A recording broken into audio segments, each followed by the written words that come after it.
Assalamualaikum warahmatullahi wabarakatuh. Di sini kami dari kelompok 1 Statistika akan menjelaskan materi tentang World Wolfowitz Rune Test yang beranggotakan yang pertama Isura Vardanta Putri dengan NIM akhir 012 dan juga ada Amelanov Destiawanda dengan NIM terakhir 092, ada Risma Indra kemudian NIM terakhir 117, ada Rehan Fajri Alfarizi dengan NIM terakhir 050, dan yang terakhir ada Egin Safiana Widodo dengan NIM terakhir 009.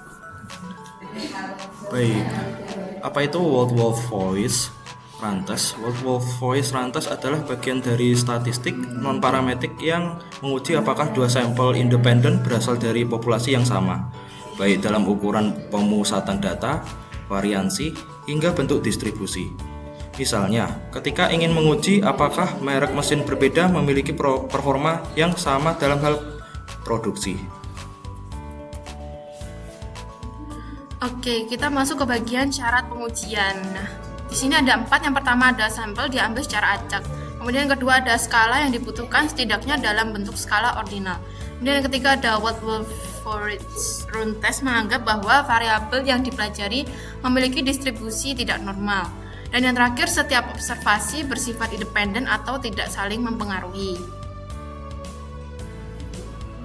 Baik, selanjutnya prosedur World Wolfowitz Rune Test. Tahapan pengujian World Wolfowitz adalah sebagai berikut. Yang pertama adalah menentukan hipotesis 0 dan hipotesis alternatif H0, yang dimana kedua sampel tersebut berasal dari populasi yang sama atau tidak ada perbedaan nilai-nilai pada sampel pertama dan kedua. Lalu H1 adalah kedua sampel yang berasal dari populasi yang berbeda atau nilai-nilai pada sampel tersebut pada sampel pertama berbeda dengan sampel yang kedua. Lalu yang kedua adalah menetapkan taraf signifikansi yang biasanya menggunakan alfa 1%, 5%, atau 10%. Lalu yang ketiga adalah gabungkan nilai-nilai pada sampel pertama dan kedua, lalu kemudian urutkan nilai tersebut dari yang terkecil.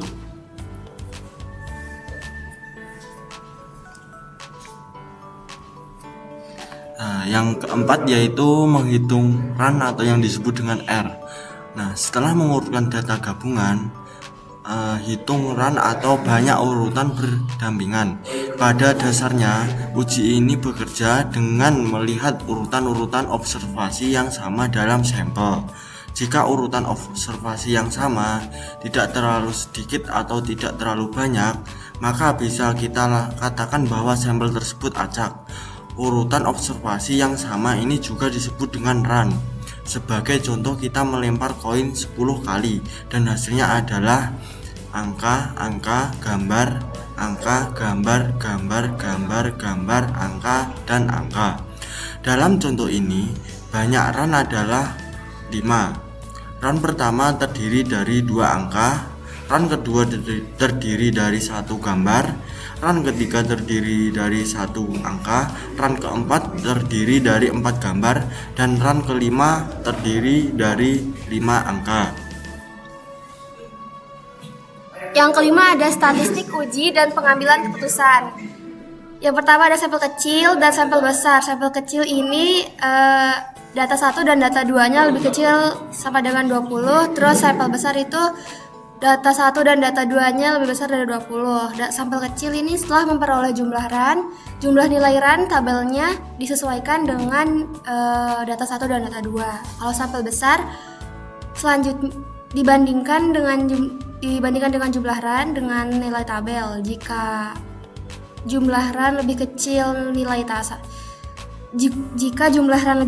tabel, maka H0 ditolak karena tabel hanya tersedia hingga N sama dengan 20. Maka untuk N yang lebih besar bisa kita lakukan pendekatan distribusi normal dengan koreksi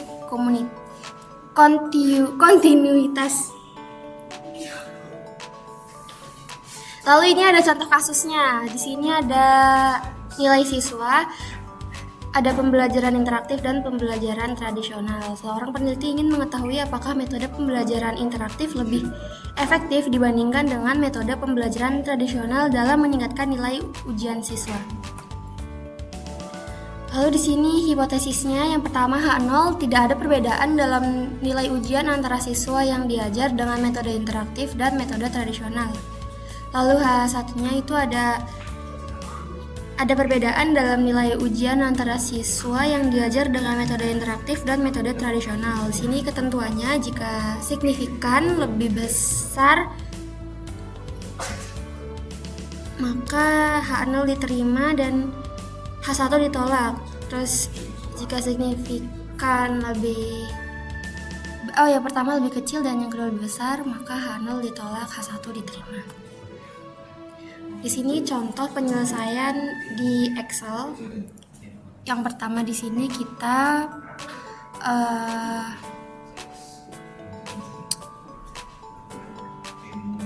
mengurutkan nilai dari yang terkecil sampai yang terbesar dari pembelajaran interaktif dan pembelajaran tradisional.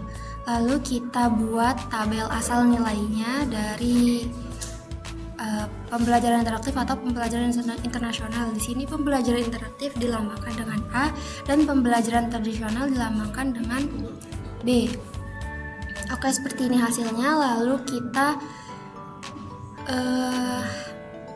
menghitung jumlah runnya. Di sini didapatkan bahwa jumlah runnya adalah 12 karena N1 dan N2 itu lebih kecil sama dengan 20, maka nilai R atau jumlah run akan kita bandingkan dengan nilai tabel dengan nilai N sama dengan 10 dan nilai N2 sama dengan 10 dan data 2 sama dengan 10. Kita peroleh nilai tabelnya sama dengan 6 karena jumlah run lebih besar sama dengan nilai tabel, maka keputusannya H0 gagal ditolak atau H0 diterima.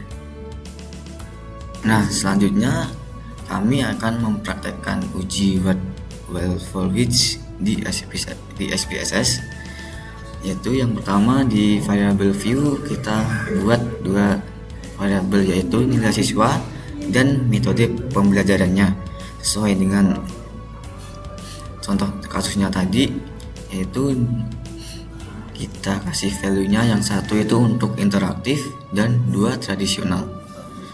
Terus selanjutnya ini adalah berikut berikan tabel data view-nya, yaitu ini adalah nilai siswa 1 sampai 20, yaitu 1 sampai 10 itu adalah pembelajaran interaktif dan 11 sampai 20 itu adalah pembelajaran tradisional dengan value-nya 1 untuk pembelajaran interaktif dan 2 untuk pembelajaran tradisional. Terus ini jika sudah, maka kalian bisa pilih analis, bagian analis, dan pilih non parametric test, yaitu dengan legasi dialog. Terus pilih aja 2 independent sample. Terus jika sudah, kalian aja yang itu untuk nilai siswa kalian berikan saja ke tes variable list, dan untuk metode pembelajarannya berikan ke grup variabel. Terus itu pencet aja define group, itu maka akan keluar seperti ini, yaitu grup 1 kita isi aja 1 dan grup 2 kita pilih aja 2. Terus untuk tes tipenya itu kita pilih Wolfowitz run. Terus oke saja kalau sudah, maka akan keluar hasil outputnya dari uji Wolfowitz seperti ini. Ini berarti bahwa hasil uji Wolfowitz ini menunjukkan p-value sebesar 0,128. Ini lebih besar dari tingkat signifikasi, yaitu 0,05. Ini gagal menolak hipotesis 0 atau H0. Yang ini berarti bahwa tidak ada perbedaan signifikan antara metode pembelajaran interaktif dan tradisional dalam meningkatkan nilai siswa. Jadi begitu saja penjelasan dari kelompok 1, kelompok kami. Terima kasih sudah menonton sampai akhir. Wassalamualaikum warahmatullahi wabarakatuh.